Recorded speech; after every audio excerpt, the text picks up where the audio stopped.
அஸ்ஸலாமு அலைக்கும். எல்லாரும் எப்படி இருக்கீங்க? நல்லா இருக்கீங்களா? நம்ம வீட்டில் அத்தோ செய்ய போகிறோம். இன்றைக்கி சண்டே சாயங்காலம் ஸ்பெஷலு. அது எப்படி செய்கிறதுன்னு என் பெரிய பொண்ணு தான் செய்வா. கவுசா அவிச்சி வச்சுக்காச்சு, வெள்ளை நூடுல்ஸு, வெங்காயம் நறுக்கியாச்சு, கோஸ் நறுக்கியாச்சு. இப்போ எண்ணெயை காய வச்சு வெங்காயத்தை போட்டு நல்லா பொன்னிறமாக வதக்கணும். பொன்னிறமாக வதக்கிட்டு பாருங்கள், பொன்னிறமாக வதக்கணும். அதுக்கப்புறம் உடச்ச கடலை தூள் அரைச்சி வச்சுக்கணும். மிக்சியில் போட்டு தூளை அரைக்கிறதுக்கு ரெடி ஆயிடுச்சு. இந்த பக்கம் காஞ்ச மிளகா ஒரு பக்கம் காம்பை பிச்சிட்டு அவங்க ரெடி பண்ணிகிட்ருக்காங்க. நான் இந்த பக்கம் காஞ்ச மிளகா ரெடி பண்ணிகிட்ருக்கேன். இது பூண்டை 1 2 அரைச்சிக்கணும்.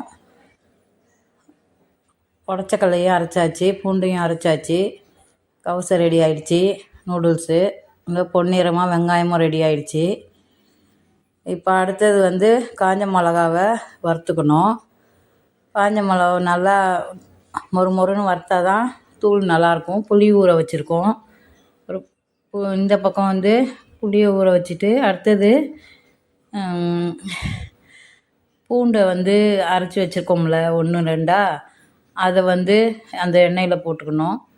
போட்டு அது மொறுன்னு ஆனவுடனே கொஞ்சம் அரை குறையாக எடுத்து வச்சுக்கணும். மஞ்சத்தூளை கொஞ்சம் போட்டாச்சு.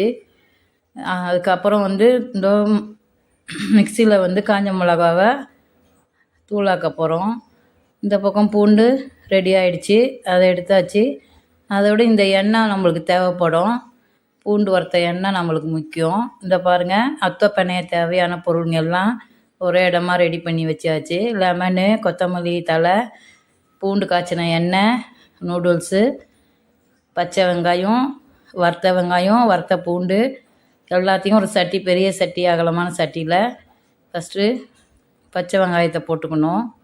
சட்டியில் அவங்க நல்லா டேஸ்ட்டாக செய்வாங்க. அவங்க தான் கேலக்ஸி டைலர் வச்சுருக்கிறவங்க. அடுத்தது கோஸ் போடணும். அப்புறம் மொறுன்னு வறுத்து வச்ச வெங்காயத்தை போடணும். மொறுன்னு வறுத்து வச்ச வெங்காயத்தை போட்டாச்சு. பூண்டு அதே மாதிரி பூண்டையும் போட்டாச்சு. இதுக்கு தேவையானதெல்லாம் நம்ம கரெக்டாக கொடுத்தோம்னா நல்லா டேஸ்ட்டாக இருக்கும். இப்போ அடுத்தது உடச்சக்கடலை தூள் போடுறாங்க.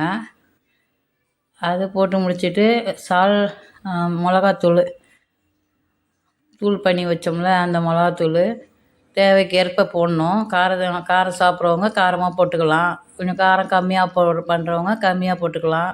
தேவையான சால்ட்டு, அப்புறம் புளி கரைச்சி வச்சோம்ல, அதை திக்காக அதையும் ஊற்றிக்கணும்.